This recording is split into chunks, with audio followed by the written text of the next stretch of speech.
Bom dia, comunidade ICL, seja bem-vinda a mais uma edição do Desperta ICL, começando hoje com essa merecida homenagem. Meu luxo é ter tempo para fazer as coisas que importam na vida.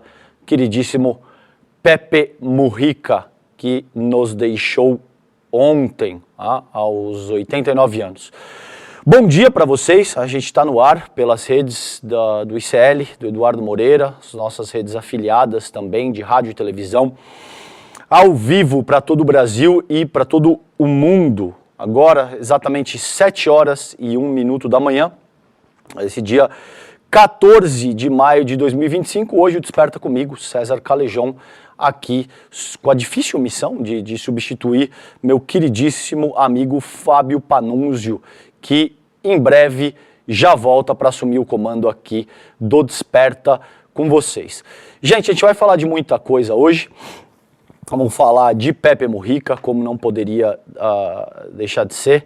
Vamos falar de um pouco de INSS, de possível CPI na Câmara.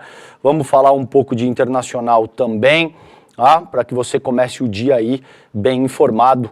Você que está se organizando para levar as crianças na escola ou que ainda está na cama, fazendo seu café da manhã, para você começar o dia sabendo o que tem de mais importante nessa quarta-feira, tá bom? Alex, tudo bem? Como é que você está hoje, cara? Bom dia, Calejão, tudo bem? E você, como você está? Infelizmente com a notícia, mas estamos bem. Exatamente, mas também é um dia de celebrar, sobretudo. É óbvio que é um dia triste, né? No qual todo o mundo chora a morte do Pepe Mujica, mas, por outro lado, também é um dia de celebrar a vida desse gigante uruguaio que deixa um exemplo de luta, de garra, de simplicidade, mas também de muita força, de muita coragem. A gente vai falar disso daqui a pouquinho. Vamos começar aqui, Alex, com a previsão do tempo. Eu já quero passar isso para a nossa audiência, a previsão do tempo no Brasil. O Brasil encara chuvas e tempestades nesta quarta-feira. Isso é da redação da Isto É. Um resumo aqui de como é que o clima vai se comportar nessa quarta-feira. A previsão do tempo mostra que chuvas intensas e tempestades vão atingir 2 das 5 regiões do país, hoje, quarta-feira, dia 14, de acordo com o Instituto Nacional de Meteorologia. As regiões norte e nordeste serão as mais afetadas pelas fortes chuvas e deverão estar em estado de alerta para os perigos relacionados às precipitações. As áreas mais afetadas vão ser aqui, estão localizadas no norte do país, Baixo Amazonas, norte de Roraima, norte do Amapá, norte amazonense, sul de Roraima e sul do Amapá. Segundo o Instituto, as chuvas vão ficar entre 30 e 60 milímetros por hora ou 50 e 100 milímetros por dia. É muita água, tá, gente? Então, se você me escuta, sobretudo dessas regiões, tome cuidado, as devidas precauções aí, porque é muita água. E os ventos serão bastante intensos também, entre 60 e 100 km por hora. Sendo assim, existe risco de corte de energia elétrica, queda de galhos, de árvores, alagamento e de descargas elétricas, tá bom? Fiquem atentos para essa questão do tempo. Alex, como é que tá o futebol, cara? Você tem atualização? Quarta-feira geralmente é dia de jogo, né? Como é que tá isso hoje? Sim, então ontem, começando, terça-feira é um dia menos monótono do futebol. Ontem na Libertadores tivemos Fortaleza 0-0 com o Bucaramanga e foi esse o único jogo brasileiro na Libertadores. Hoje teremos Atlético Nacional e Bahia, que é um jogo importante para o Bahia. Botafogo e Estudiantes, que joga a vida pela Libertadores nesse jogo no Rio de Janeiro. E São Paulo e Libertad jogam no Morumbi. E o São Paulo quer sacramentar o primeiro lugar do grupo. E também tivemos a Sul-Americana. O Grêmio empatou 1-1 com o Godoy Cruz ontem e o Lanús ganhou de 1-0 do Vasco da Gama. Hoje teremos Fluminense e União Espanhola, Cruzeiro e Palestino, e Cerro Largo e Vitória. Esses são os jogos de hoje da Sul-Americana também, Calejão. Muito bem. fico feliz que você esteja no Desperta novamente, Calejão. Obrigado, querido. É um prazer estar contigo também, Alex. É um prazer. Vamos lá, querido. Bom, então tem muita coisa pra gente trabalhar aí. Antes de falar do Mujica, eu quero trazer esse tema para vocês, porque, como vocês sabem, existe aí uma tentativa da Câmara, para você que não está acompanhando essa novela, de livrar a cara dos golpistas através de basicamente um truque jurídico, não tem outro nome para isso, tá? O que tá, só antes de entrar na notícia, para que vocês entendam o que está acontecendo nesse momento. A Câmara Federal está tentando usar o artigo 53, sobretudo o terceiro parágrafo desse artigo, que discorre acerca da possibilidade de que a Câmara Federal possa sustar uma ação penal contra um parlamentar eleito, caso o crime tenha acontecido após a diplomação. Nem vou fazer um debate filosófico jurídico aqui, porque já me posicionei nesse sentido. Me parece que é um absurdo utilizar a interpretação do texto constitucional nesse sentido. Como eu entendo, a inviolabilidade, a imunidade parlamentar serve para o bom exercício da representatividade parlamentar, não para justificar participação em crimes. Mas tudo bem, eu já conversei com pessoas que discordam, e tem o texto efetivamente no artigo 53, cabe essa interpretação e isso está sendo avançado para tentar derrubar a ação contra o Ramagem e, consequentemente, abrir um precedente forte para derrubar a ação penal contra todos os golpistas. É isso que está em jogo. Eles querem utilizar o artigo 53, que discorre a respeito da imunidade parlamentar, para derrubar a ação penal contra os golpistas que tentaram subverter o funcionamento da democracia no Brasil. É isso que está em jogo aí.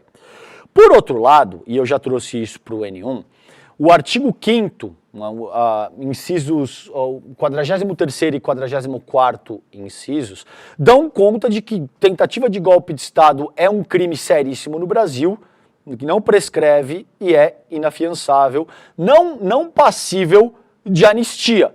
Então também tem esse outro aspecto no texto da nossa Carta Magna. É óbvio que, como vocês muito bem sabem, a aplicação de qualquer lei tem que passar por hermenêutica jurídica, por interpretação, por seres humanos que interpretam um texto que foi redigido também por seres humanos. Isso não vem por intervenção divina ou coisa que o valha, tá bom? São construções humanas, sociais, portanto, passíveis de interpretação.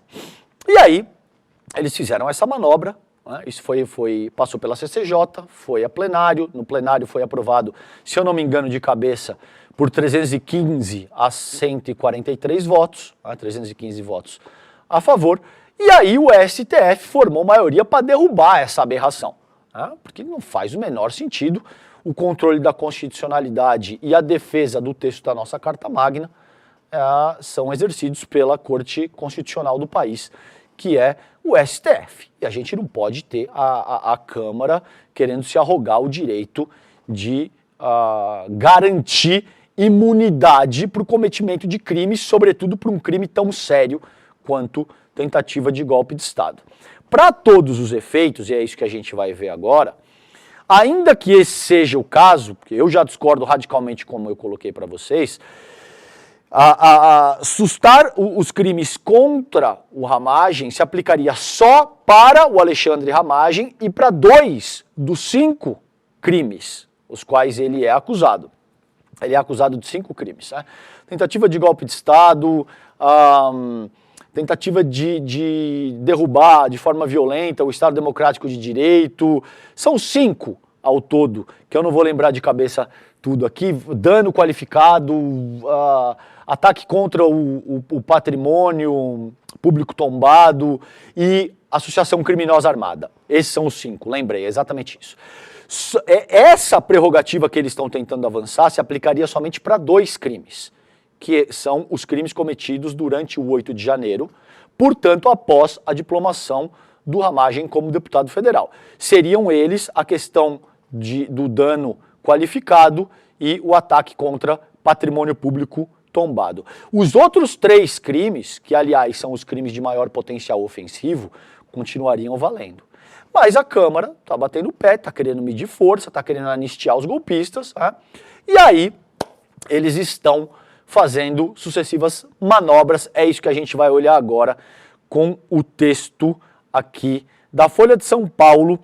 Colegas Mariana Holanda e Vitória Azevedo, foi publicado hoje, 14 de maio, 4 horas da manhã a 3 horas. Tá? Foi publicado há pouco esse texto. Câmara estuda em reação ao STF destravar PEC que limita poder de ministros. Proposta foi aprovada na CCJ em outubro, mas não avançou. Cabe ao presidente da Câmara instalar comissão especial antes de o tema ser levado ao plenário. Então seguem as jornalistas Mariana Holanda e Vitória Azevedo na Folha de São Paulo. Integrantes da cúpula da Câmara dos Deputados dizem que a Casa deve avançar com a proposta de emenda à Constituição que limita decisões monocráticas de ministros do STF em uma resposta política à Corte. Honestamente, decisões monocráticas são sempre mais complicadas do que decisões que foram submetidas ao crivo do conjunto da Corte Constitucional do país. Agora, o que está em jogo aqui não é isso. O que está em jogo é uma manobra descarada da Câmara dos Deputados para tentar anistiar os golpistas a qualquer custo, tá? Na última semana, o Supremo decidiu, de forma unânime, derrubar a manobra da Câmara a favor do deputado Alexandre Ramagem e suspender apenas parte do processo contra o parlamentar relativo à trama golpista de 2022. No entendimento dos ministros, só Ramagem poderia se beneficiar da medida e somente em relação a uma parcela das acusações feitas, como eu já expliquei aqui anteriormente agora para vocês. Agora, deputados devem dar seguimento à PEC aprovada na CCJ, que é a Comissão de Constituição e Justiça da Casa, em outubro do ano passado.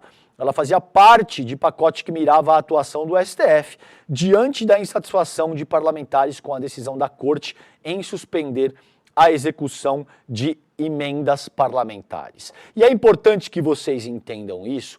O que está em jogo aqui é fundamentalmente isso, tá?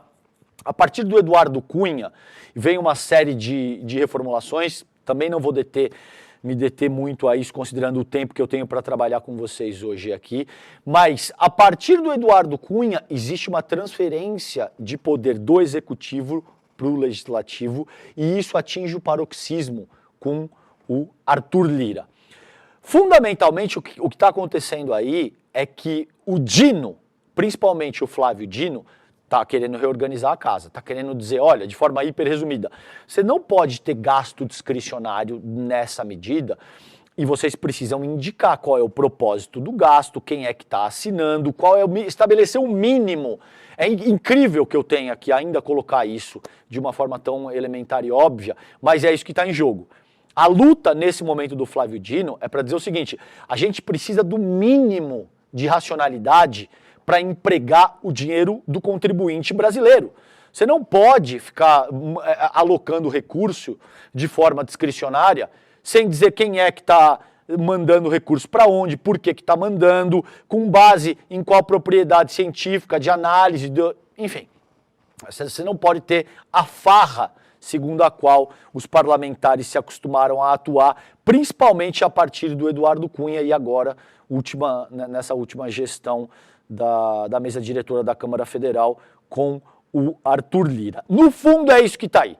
No fundo o cerne da luta entre os poderes, que é isso que vem sendo colocado e tal, tem essa questão das emendas parlamentares, do orçamento secreto e de como é que se aloca recurso na federação, no Brasil. Porque isso dá margem para que você tenha reeleições assim facilmente garantidas, para que você tenha feudos, a manutenção desses feudos que estão estabelecidos no Brasil, etc. e tal.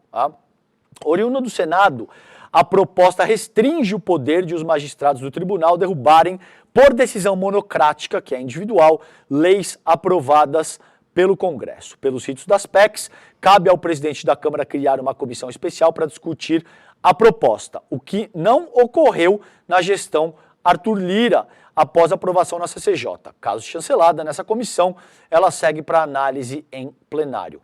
5 interlocutores do presidente da Câmara, o Hugo Mota, afirmaram à reportagem que a cúpula da casa deve agora prosseguir com esse tema em reação ao Supremo. Então, veja o que está em jogo aí. Na noite de ontem, terça-feira, o Mota anunciou nas redes sociais que a casa entrou com uma ação de descumprimento de preceito fundamental, arguição, na verdade, para levar o caso Ramagem ao plenário do STF. A harmonia entre os poderes só ocorre quando todos usam o mesmo diapasão e estão na mesma sintonia. Bem, pode levar a plenário? Pode, mas a primeira turma já deliberou por unanimidade 5-0, que não é o caso. Então você precisa de um voto a mais para que se forme maioria contra essa manobra que eles estão fazendo. Pode ser que exista uma outra carta na manga, pode ser que o intuito é aprofundar ainda mais o desgaste que eles entendem está causando a imagem do STF. Tudo isso pode ser e a gente vai trabalhar seguramente daqui a pouquinho no N1, porque senão eu me estendo muito em um único tema e tem muitas coisas que eu quero ver com vocês a seguir. Antes da decisão do STF sobre o caso Ramagem, já havia um mal-estar entre deputados a respeito do bloqueio de emendas de saúde e de um pedido de explicações ao líder do PL na Câmara, Sócrates Cavalcante, sobre o mesmo tema, ambos feitos por Flávio Dino, ministro do Supremo, como eu adiantei para vocês. Mal-estar é um eufemismo maravilhoso. Veja que loucura. O cara que eu sei que, via de regra, a analogia com o funcionamento de uma casa não é boa, principalmente no que diz respeito a questões macroeconômicas. Mas nesse caso eu vou me permitir fazer isso. Você imagina que você tem um planejamento familiar, que você precisa discutir as coisas. Olha, a gente tem um orçamento limitado e a gente precisa entender através de um processo de racionalidade como é que é o melhor uso que a gente faz do nosso dinheiro. Como é que a gente vai empregar isso? A gente vai comprar comida, água, pagar um plano de saúde, pagar o condomínio, coisas elementares. E aí, de repente, a pessoa que administra esses recursos te dizem o seguinte, o que já houve uma subversão de valores e funções aí tremenda, como eu disse para vocês também. Mas me atendo à lógica de como a coisa funciona nesse momento. Simplesmente dizem, não, eu não quero ter que me explicar. Eu não quero ter que explicar por que é que eu vou comprar uísque ao invés de comprar pão, por que é que eu vou gastar com uma determinada atividade ou produto supérfluo em detrimento de processos e produtos que são absolutamente fundamentais para a subsistência da família. É isso que está sendo basicamente pleiteado. Eu não quero ter que dar nenhum tipo de explicação, não quero sequer botar o meu nome para onde que eu vou alocar o recurso, e não quero ter que agir com base no mínimo de racionalidade, de ciência, de pesquisa, enfim, basicamente é o que está aí. Então, mal-estar é um eufemismo bastante interessante nesse sentido. É muito mais do que mal-estar. Os nobres deputados estão irritadíssimos porque basicamente o Flávio Dino está botando para cima deles. Está dizendo que acabou a farra. Essa coisa não vai continuar assim e, de fato, você precisa ter o mínimo de limite e parâmetros para gastar o dinheiro do contribuinte nacional, tá bom? Bom, é isso, gente. Então tem esse embate, a gente vem seguindo essa novela e esse é o capítulo mais recente de como é que está esse embate entre Câmara e STF, entre o Legislativo e o Judiciário, principalmente porque a gente tem o Congresso Nacional mais nefasto, mais reacionário da nossa história e que está tentando anistiar golpistas a qualquer custo, com base numa interpretação, a meu ver pelo menos, absolutamente estapafúrdia do texto constitucional, tá? Gente, muito bem, vamos aqui para a questão do INSS. Esse texto é do UOL, foi publicado hoje às 5h30 da manhã. INSS libera hoje consulta a descontos em folha e pedido de ressarcimento. Como vocês seguramente sabem, estourou um escândalo do INSS.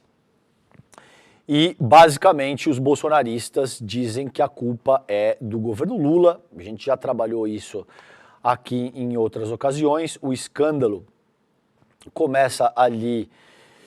Já em 2017, o PROCON avisa que existiam irregularidades e o número de reclamações no PROCON, considerando os descontos associativos, sobe de número de 2.000 para mais 7.000 entre 2017 e 2019, entre a gestão do Michel Temer, o golpista Michel Temer, e de Jair Bolsonaro. Então, essa, ao que tudo indica, é uma questão endêmica que envolve diversos atores da República. E a partir de hoje, o beneficiário do Instituto Nacional do Seguro Social pode consultar com todos os detalhes quais são os valores que são descontados do contra-cheque por associações e notificar o órgão se algum dinheiro está sendo indevidamente cobrado. Acho que é o caso do governo Lula também assumir a sua parte de responsabilidade, a parte de responsabilidade que lhe cabe, porque, afinal, 2 anos de governo Lula, mas também acho que cabe reconhecer que, sob o governo Lula, pela primeira vez, os aposentados e os pensionistas vão ter o direito de entender exatamente a natureza da fraude, quanto dinheiro eles perderam e, ao que tudo indica, o governo está se organizando para ressarcir o dano que foi causado contra os nossos aposentados e os nossos pensionistas, o que é muito triste, gente, porque são pessoas que precisam do dinheiro para comer, para pagar aluguel, para fazer comprar medicação, fazer basicamente a subsistência da própria vida. Não é gente que tem muito dinheiro e que, tudo bem, se eu perder um pouco aqui ou ali, tanto faz, não vai comprometer coisas elementares da minha existência. Não é o caso. As pessoas precisam de dinheiro para atender questões elementares do funcionamento da vida, tá?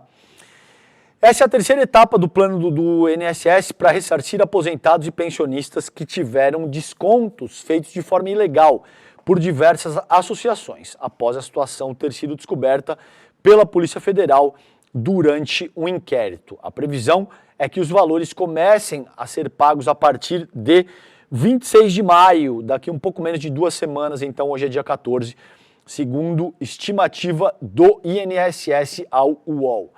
O que aconteceu? Portanto, como vocês provavelmente já sabem, 9,4 milhões de pessoas tiveram dinheiro descontado do benefício com mensalidade associativa. Ontem, beneficiários que têm algum desconto na folha de pagamento já foram notificados, o que inclui os débitos autorizados pelos segurados. Vamos lá, isso é o que é importante nesse momento, porque tem um caráter de utilidade pública aqui, gente. Como consultar os descontos? Primeiro passo, abra o aplicativo do Meu INSS. Aplicativo. Gente, cuidado para não tomar golpe dentro do golpe, porque vai ter muito golpista se aproveitando disso para te mandar SMS, para te ligar, para te mandar clique neste link para saber se você foi lesado no golpe fraudulento do INSS. Não tem nada disso, é só através do aplicativo Meu INSS. Você que me escuta nesse momento, quer saber se você foi lesado? Faz download, baixa o aplicativo Meu INSS. Abriu o aplicativo? Caso você não tenha baixado ainda, é só ver as instruções aí para ver se você vai entrar no Google Play, enfim, nessas lojas de... Pede, se você não sabe muito bem como lidar isso, pede ajuda para alguém para instalar esse aplicativo, mas não clique, não passe dado, não faça absolutamente nada que não seja através do aplicativo Meu INSS, tá? Você pode fazer o login no gov.br, aliás. Na tela inicial, procure a opção Consultar descontos de entidades associativas. Tá? Aguarde a abertura da tela com as informações. Segundo o INSS, é possível ver quais descontos foram feitos com informações da associação, valor e período de descontos. O que for marcado como irregular será reembolsado. Né? O fato de o ressarcimento não ser automático foi antecipado na própria coluna do UOL aí. A associação indicada terá 15 dias úteis para tomar duas medidas possíveis. Quais são elas? Ou reúne documentos para provar que a vinculação do associado foi legítima, ou, caso não consiga comprovar, tem até 15 dias para fazer o ressarcimento. Os primeiros ressarcimentos devem acontecer no final desse mês, tá bom? Então, gente, basicamente é isso. Tomem muito cuidado, porque o que vai ter, o que já tem, aliás, de golpista querendo se aproveitar dessa questão para então aplicar um outro golpe é uma aberração. Tá? Façam isso única e exclusivamente, de novo, eu repito, através do aplicativo Meu INSS, tá bom? Bom, vamos lá, gente. Ainda nessa questão do INSS, fraude, citados em escândalo foram investigados em CPI da Covid. Isso é da colega Alice Groth, da CNN, do João Rosa. Tá? Esse texto foi publicado ontem e atualizado ontem às 2h22. Segundo a Polícia Federal, Maurício Camizotti e Danilo Trento têm envolvimento no esquema que desviou cerca de 6 bilhões de aposentadorias e pensões. Esse dado ainda também não está completamente confirmado, porque existe uma investigação em curso. Ao que tudo indica, você tem o valor total de desconto associativo em 6 bilhões e o valor total dos consignados em 90 bilhões. Isso não significa que as fraudes remetam a essa monta. Então, tudo isso ainda está sendo investigado e a gente vai ter um detalhamento mais amplo qual o valor relativo a cada fraude de forma mais específica, tá? Agora, o que importa nessa notícia? Os empresários Maurício Camizotti e Danilo Trento, citados pela Polícia Federal no relatório que investiga a fraude bilionária relacionada a descontos indevidos em aposentadorias e pensões do INSS, também foram alvos da CPI da Covid, encerrada em 2021. Então, veja a dimensão disso, o quão endêmica é essa questão e há quanto tempo isso está rolando, tá? Camizotti, que controla as empresas do grupo Total Health, THG, é investigado como um dos beneficiários finais das fraudes envolvendo associações ligadas a beneficiários. O esquema que ele é ligado teria movimentado mais de 400 milhões de reais. Segundo a Polícia Federal, uma das empresas de Maurício, a Benfix, recebia diretamente recursos financeiros das associações investigadas e enviava-os para as mesmas, sinalizando prática de lavagem de dinheiro para ocultação da origem dos recursos. A apuração também mostra que Camizotti é sócio oculto da Associação dos Aposentados Mutualistas para Benefícios Coletivos, a AMBEC, entidade diretamente ligada à Benfix. A AMBEC faturou 178 milhões de reais entre 2019 e 2024, com contribuições descontadas na folha de pagamento de beneficiários e acumula mais de 2.000 reclamações. De acordo com o relatório do Conselho de Controle de Atividades Financeiras, o COAF, enviado à CPI da Covid, Camizotti é apontado como um dos financiadores ocultos da Precisa Medicamentos, empresa que intermediou a negociação de vacinas da Covaxin com indícios de superfaturamento. Segundo o documento, Camizotti realizou uma transferência de 18 milhões de reais para a empresa. Outro nome ainda, gente, que está envolvido nessa treta aí, é o Danilo Trento. Ele foi indicado pela CPI da Covid, ele foi indiciado, perdão, pela CPI da Covid como integrante de uma organização criminosa que tinha por objetivo a prática do crime de fraude em licitação ou contrato. De acordo com o relatório final do Senado, ele tinha a ajuda de outras pessoas para fraudar o processo licitatório do Ministério da Saúde para a aquisição de testes rápidos de Covid-19, a fim de beneficiar a empresa Precisa Medicamentos, na qual ele era diretor institucional. No esquema bilionário agora do INSS, a PF aponta que Trento aparece em imagens do circuito de segurança do aeroporto de Congonhas, em São Paulo, carregando malas e acompanhado de Virgílio Antônio Ribeiro de Oliveira Filho, então Procurador-Geral da República Federal Especializada do INSS, e de Felipe Rotters Coutinho, agente da PF. Esse Felipe foi flagrado com $200 mil em espécie durante o cumprimento do mandado de busca e apreensão contra ele. Então, assim, tem muita coisa que ainda será revelada e, ao que tudo indica, novamente eu repito, essa é uma questão endêmica que já vem há muito tempo, tá? Tanto é, existem ligações profundas, né, entre esses golpistas e, por exemplo, o Flávio Bolsonaro. Perdão, deixa eu tomar um pouco de água aqui que seca a garganta, gente. Eu vou trazer aqui uma publicação do Diário do Centro do Mundo, né? O DCM. Esse texto é do colega Pedro Zambarda de Araújo.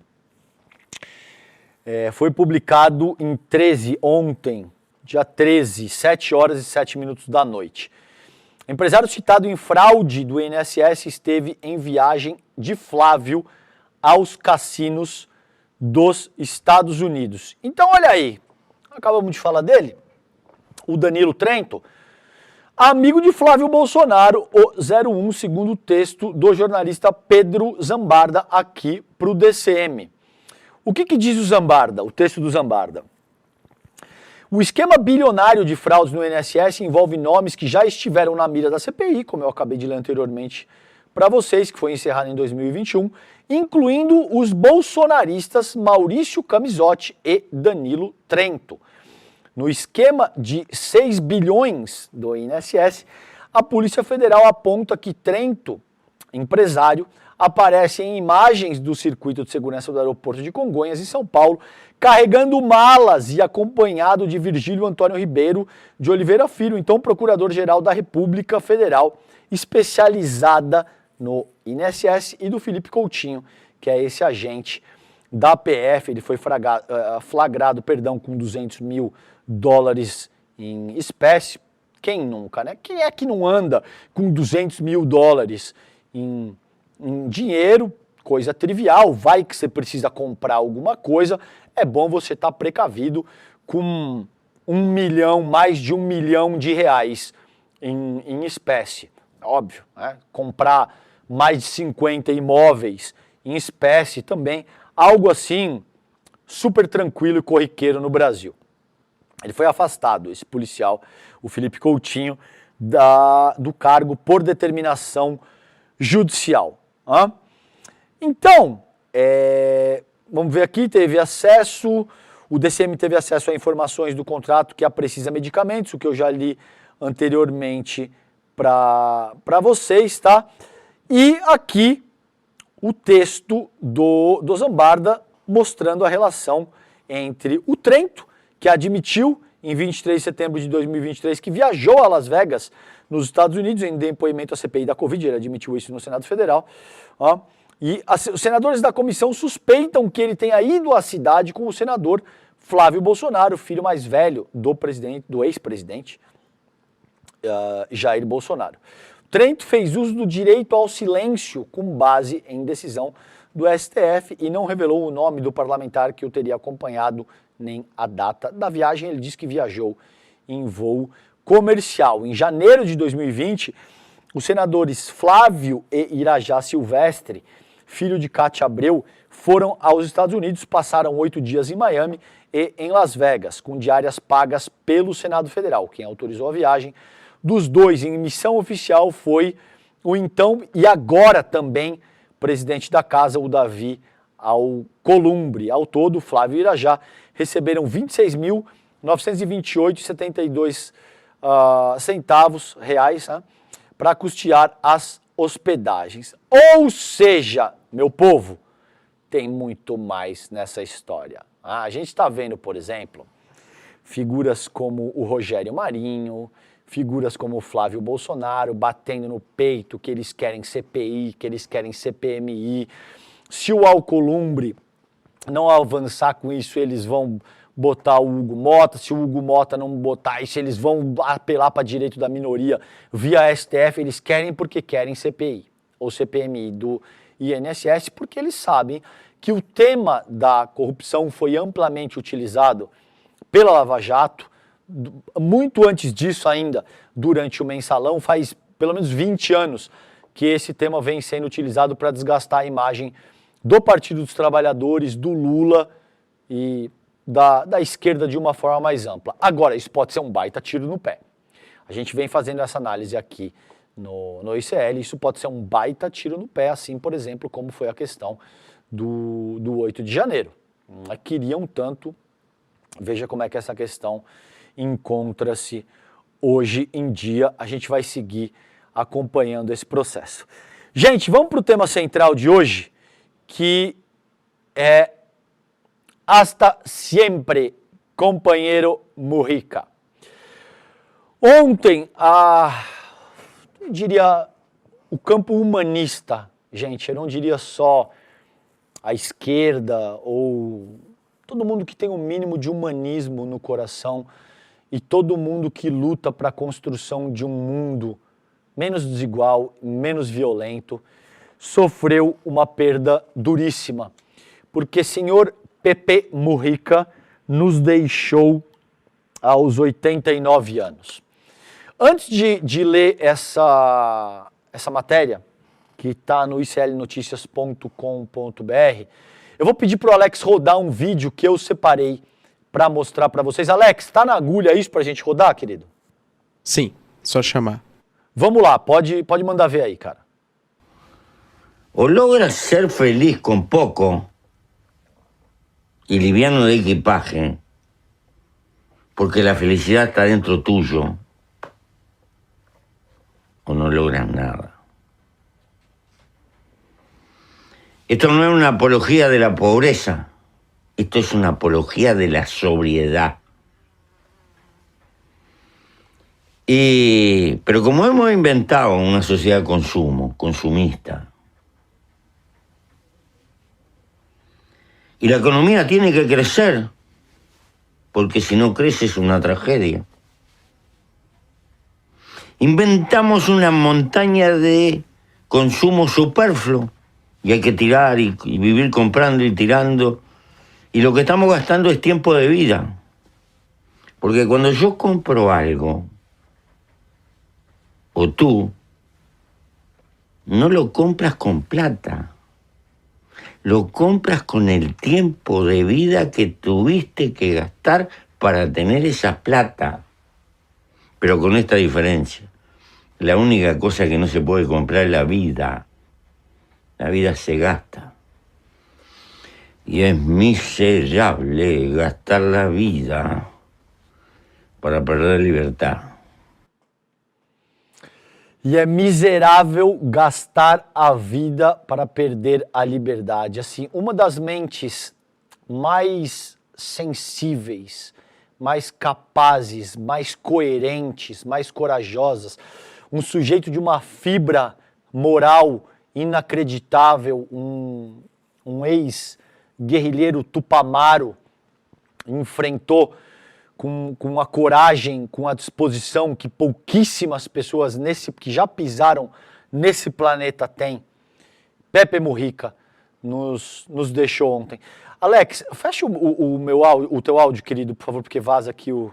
Obrigado, lindão.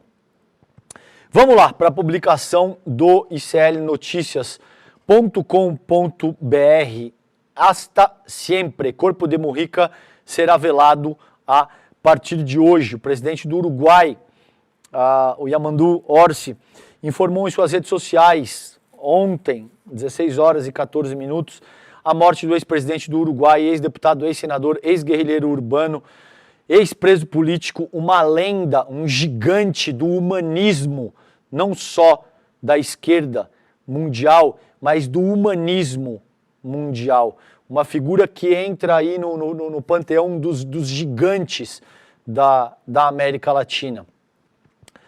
José Pepe Mujica. O político tinha 89 anos e enfrentava um câncer de esôfago desde abril de 2024. Na segunda-feira, a esposa de Mujica, a Lucia, afirmou que Pepe estava em estado terminal e era tratado com cuidados paliativos. Em janeiro, ele já tinha revelado o câncer, né? Ele dito que tinha se espalhado, que o tempo dele estava acabando, pediu que respeitasse o momento dele, pediu que parassem de solicitar entrevista e esse tipo de coisa e que a missão dele tinha sido entregue. Ele não tinha mais nada para entregar. Me emociona o tema, tá? Eu vou me controlar para continuar fazendo a análise com vocês. Se eu chorar levemente aqui, vocês me entendam, por favor. O corpo do ex-presidente será velado, então, a partir dessa quarta-feira, em Montevidéu, em cerimônia aberta ao público, que durará pelo menos 24 horas, segundo as autoridades. O estilo de vida simples e sua retórica anticonsumista. E para muito além disso, eu não diria que era só uma retórica anticomunista.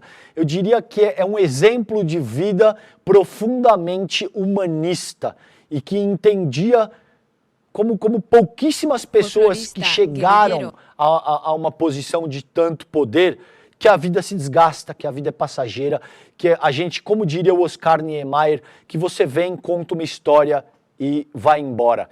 Pouquíssimas pessoas contaram histórias tão lindas, tão bonitas, de coragem, de luta, de resistência, de fibra moral e de caráter, como o Pepe Mujica. E talvez ninguém mais, não pouquíssimas pessoas, talvez não exista nenhum outro exemplo de uma liderança política que se manteve tão coerente, que foi capaz de assumir o poder, que foi capaz de ocupar a primeira posição da sua república e continuou vivendo na mesma casa, numa chácara simples, dirigindo seu fusquinha azul, cuidando da sua cachorrinha, a Manuela, que tinha 3 patas só e que ele carregava com muito afeto no colo, e que deixa um legado gigantesco de humanismo para a própria humanidade. Então, eu nem diria que é uma retórica anticonsumista. Aí, ó, a cachorrinha. Isso me emociona de uma forma muito especial. A luta dele e o amor dele com a Manuela, tá? Bom, então tá aqui a homenagem. Quem quiser ler, eu não vou me deter muito mais ao texto, mas acessem iclnoticias.com.br, tá lá quem foi Pepe Mujica e tal. E aqui a gente vai dar uma olhada nas reações, né, de solidariedade em memória dessa lenda do humanismo mundial. Mas antes eu quero rodar um vídeo do presidente Lula. Eles eram muito amigos e o Lula fez uma fala considerando a partida do Pepe Mujica. Pode rodar, Alex, por favor. Pepe Mujica, ele não foi apenas um militante de esquerda, ele não foi um senador, um deputado ou um presidente da República do Uruguai. O Pepe Mujica era um ser humano muito importante para a democracia, para os setores progressistas da sociedade, para a esquerda, porque eu acho que se ele não tivesse nascido, precisaria nascer outra vez, para que a gente tivesse um exemplo de ser humano com muita dignidade, com muito respeito, com muita solidariedade e com muita coragem. Eu conheço muita gente, eu conheço muitos presidentes, eu conheço muitos políticos, mas nenhum se iguala à grandeza da alma do Pepe Mujica. Ele era efetivamente uma figura excepcional. Eu, quando visitei ele agora no Uruguai, Eu tinha certeza que era a última vez que eu ia ver ele com vida. Tinha certeza porque ele mesmo dizia que estava no fim. Na última vez que eu vi ele sentado comigo, ele falou: Lula, eu estou indo embora. Eu estou indo embora. Sabe? E com a maior serenidade, com a maior tranquilidade que ele me disse isso, era o jeito que ele governava o Uruguai. Eu posso dizer para vocês que quem teve amizade com o Pepe Mujica sabe que é muito difícil você encontrar 2 ou 3 pessoas no mundo com o caráter dele, com a dignidade dele e com a postura dele. Então, ele nos deixa, eu espero que a carne se vai, mas as ideias ficam. Eu espero que as pessoas que estão aqui tirem proveito das ideias e dos ensinamentos do Pepe Mujica.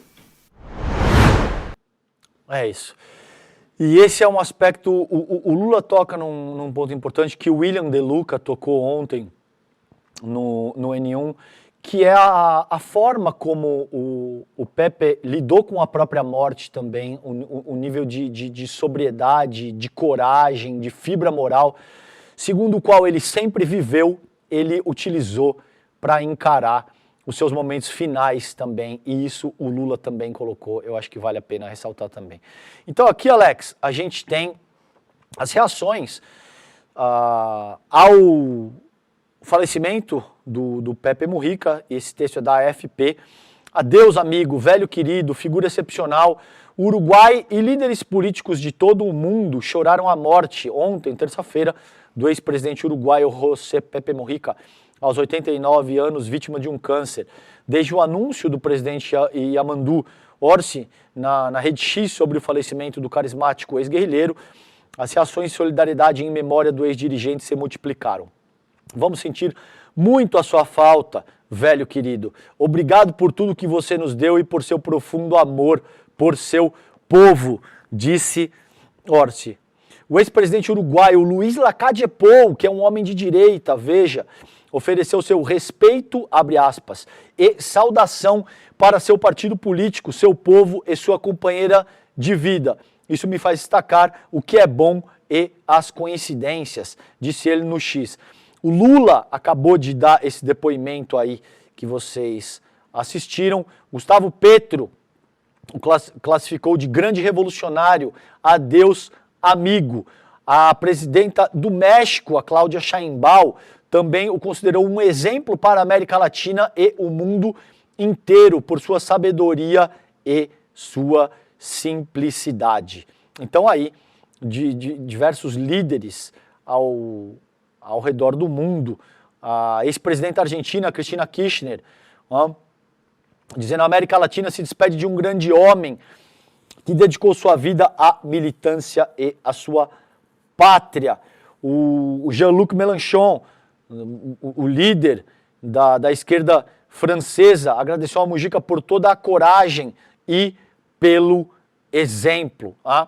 E aí também eu recomendo aqui, gente, um texto do Leandro Demori, um artigo do Demori, que diz: Mujica se foi, mas deixou muito, o Tupamaro que plantava flores. Então, leiam esse texto do Demori, lindo o texto do Leandro Demori, e esse é um traço notável. Teve uma entrevista do Fabian Estivo ontem, no N2, no qual ele deu uma entrevista pro Rodrigo, pra Gabi Varela, pro Chico Sá, acho que estavam no ar, se eu esqueci alguém me perdoem, mas no qual ele fala disso. Ele é o responsável pelo documentário que o ICL rodou ontem, 8h30 da noite, acerca da vida e da trajetória do Mujica, e ele fala que, a despeito de ser um humanista, era uma pessoa forte, de uma fibra moral, que falava muito, muito palavrão, que era insubmisso, que tinha uma garra, não era alguém docinho e facinho e tal, não, um cara de uma personalidade forte e que por vezes poderia ser agressivo e tal, e que não dava mole para ninguém, não. Então, essa mistura do caráter humanista, da coragem e ao mesmo tempo da força, da raça, da garra, torna o Mujica uma figura única aqui a camiseta em homenagem ao Pepe Mujica hoje, tá bom? Gente, é isso sobre o Mujica. Velho guerreiro, um beijo enorme do fundo do meu coração. A gente te ama, que você descanse em paz, que você tenha o seu merecido descanso nesse momento, depois de uma vida tão longa, tão linda, de luta, de enfrentamento, de coerência, de amor. Você deixa um legado eterno que será lembrado pelas futuras gerações a seguir. Bom, beijo enorme no teu coração. Meus sentimentos para todo mundo que gosta do trabalho do Pepe Mujica, que se identifica, que o tem como um exemplo de luta, de determinação, de simplicidade e de coerência, tá bom? Descanse em paz, velho guerreiro. Beijo enorme na tua alma, vá com Deus e esteja bem onde você estiver. E aí, infelizmente, nos minutos finais, eu tenho que sair de um gigante como o Pepe Mujica para falar disso aqui, ó, Alex. Olha que tristeza, né? Para falar do Silas Malafaia. Ei, Laia, a vida tem um pouco disso, né? A vida é sorrir e chorar, diz o poeta, não diz, Alex? Que a vida é sorrir e chorar o tempo todo? Fazer Sim. o quê? Né? Tem os Pepe Mujicas, mas infelizmente também tem esse tipo de coisa. ICL responde às declarações do Silas Malafaia. Meu povo, Silas Malafaia passou um recibo gigante. Ele sentiu o trabalho profissional, sério, embasado em documentos de jornalismo profissional que foi feito pelo Igor Melo e pela Ju Dalpiva, considerando o podcast investigativo no alvo. Esse senhor xingou o Igor de tudo que é nome, diz que vai processar e tal. Gravou um vídeo, acho que de mais de 25 minutos, para dizer que eles não vão ter coragem de mostrar a minha resposta. Vão ter coragem, é ruim, hein? Pois, muito bem. O ICL responde às declarações de Silas Malafaia ontem no N2. Então vamos para o texto. Após 4 dias da publicação da reportagem especial Império Malafaia, no site ICL Notícias, e do primeiro episódio do podcast, o pastor Silas Malafaia gravou um vídeo para atacar o portal e o jornalista Igor Melo, autor da reportagem.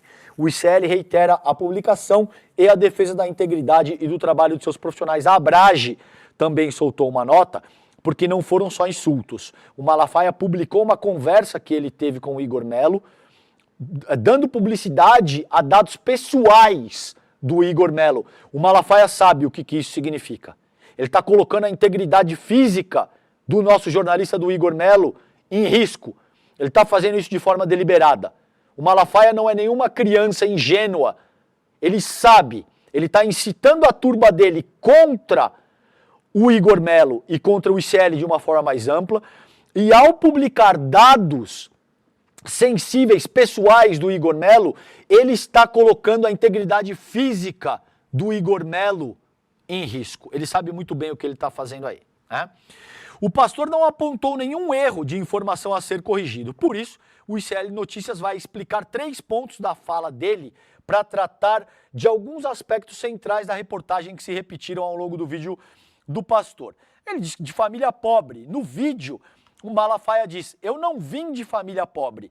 No entanto, há diversos discursos nos quais ele fala sobre as dificuldades que enfrentou ao longo da vida até se tornar o pastor que é hoje. Em 20 de abril de 2013, por exemplo, ele disse durante um programa de TV produzido por ele que, abre aspas, eu sei o que eu passei para manter o programa no ar. Vendi carro, só não vendi mulher e filho porque não podia. Andava de ônibus com programa de televisão no ar. Eu sei o que eu já passei, de ficar igual um maluco na Avenida Rio Branco, andando para lá e para cá, porque não tinha dinheiro para pagar programa com medo de sujar o nome da igreja. Esse é um dos temas. Confusão patrimonial é outro. Ao atacar o ICL Notícias, Malafaia diz que, abre aspas, ele, o nosso repórter, o Igor Melo, Diz várias vezes que eu sou o dono da igreja e que há uma mistura e uma confusão entre o meu patrimônio e o patrimônio na igreja. Na sequência, diz que vai processar o jornalista e o portal a provar isso. Ocorre que o Malafaia é o presidente da Assembleia de Deus Vitória em Cristo e, como ele próprio mostrou nos documentos que apresenta no vídeo, é ele quem assina contratos pela igreja, por exemplo, inclusive quando estão envolvidas outras pessoas jurídicas que ele também controla. Tá aí o documento na tela de vocês. Além disso, no próprio vídeo, ele diz que o jato, abre aspas, custou 1,4 milhão de dólares. Ele hoje vale uns 700 ou 800 mil dólares. É um avião de 1985 e tal. No entanto, no mesmo vídeo, o pastor se recusou a informar o valor do seu salário, dizendo que não é obrigado a fazer isso. Em relação ao ano de 2018, conforme o documento do imposto de renda obtido pelo ICL, ele afirma que o valor de R$ 962 mil oriundos da igreja viria, em parte, de uma oferta, uma espécie de doação, colhida no aniversário dele. No entanto, não há nenhuma distinção sobre isso na declaração de imposto de renda do Malafaia. E que maravilha que é jornalismo profissional, né? Não é o que o Igor Melo acha. Ele não acordou um dia e falou, eu acho que funciona assim. Tem pesquisa, tem análise documental. Isso não sai da cabeça do cara, o Malafaia, do repórter. O pastor também não apresentou nenhuma outra evidência que sustente essa afirmação. Então, tá aí todos os documentos e as respostas que o Malafaia achou que a gente não daria. Ele estava todo seguro de si, dizer, eles vão responder, eles vão publicar a minha resposta, é ruim, hein? Não só o ICL publicou as respostas dele, como deu cada tréplica tintim por tintim, ontem no N2 e agora aqui no iclnoticias.com.br. Muito provavelmente a gente vai trabalhar isso no ICL Notícias, primeira edição também, tá bom? Gente, eu teria algumas outras coisas para trabalhar com vocês, a gente não vai dar tempo, mas só quero deixar registrado o show que foi a CPI das Bets com a participação dessa Virgínia Fonseca. Esse texto é do nosso querido Matheus Pichonelli, aqui do ICL também, no qual ele argumenta que a Virgínia Fonseca fingiu ter 12 anos e os senadores também. Ela fez todo um espetáculo, um jogo de cena, fingindo que confundiu o canudinho do copo Stanley rosinha dela com o microfone. Aí teve senador da República tietando, pedindo... Enfim, não poderia ser pior o que aconteceu ontem ali na CPI. E assim, isso enterra a seriedade dessa CPI, como eu vejo, pelo menos a gente vai tratar desse tema a seguir. O que eu quero deixar registrado aqui também, Alex, para a gente terminar, é essa publicação do New York Times, em privado, isso aqui eu traduzi aqui via Google, em privado, alguns oficiais israelenses admitem que Gaza está à beira da fome. O governo de Israel rejeitou publicamente os alertas da extrema escassez de alimentos após bloquear as entregas de ajuda, mas uma análise interna concluiu que uma crise se aproxima se o fornecimento de alimentos não for restaurado, tá? Então, assim, um crime contra a humanidade que continua sendo perpetrado pelo governo de Israel e pelo governo estadunidense contra o povo da Palestina. Enquanto eu tiver voz, enquanto eu tiver um acesso a qualquer microfone, eu vou continuar denunciando o genocídio israelense / estadunidense em Gaza, tá bom? Gente, para terminar, Alex, vamos lá, porque tem aqui a nossa segunda turma da nossa pós-graduação e amanhã tem aula magna, mais de 4.000 pessoas já se formaram. Meu povo, isso é a sociologia de verdade. Amanhã tem a aula magna com o Gessé Souza e o Edu Moreira, porque as elites odeiam o povo brasileiro.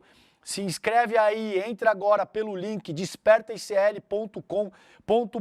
Em 20 segundos, vocês fazem isso antes de começar o N1. Agora, despertaicl.com.br. Imperdível, uma aula da pós-ICL que vai revelar quem são os verdadeiros culpados pelo atraso do país. Sociologia de verdade, com o Gessé Souza e com o Edu Moreira. Entra agora, despertaicl.com.br. Eu vou parar por aqui. Beijo grande para vocês. Vocês seguem com o ICL Notícias, primeira edição. Nosso time de craques, daqui a pouquinho eu tô lá também. Fiquem bem. Beijo, tchau, tchau. É amanhã. A aula inaugural da segunda turma da pós-ICL acontece dia 15 de maio, às 20 horas. É comigo, Gessé Souza. Vamos discutir com profundidade as raízes do nosso atraso, desmontar mitos e revelar como as elites constroem narrativas para manter os seus privilégios. Vai ser forte.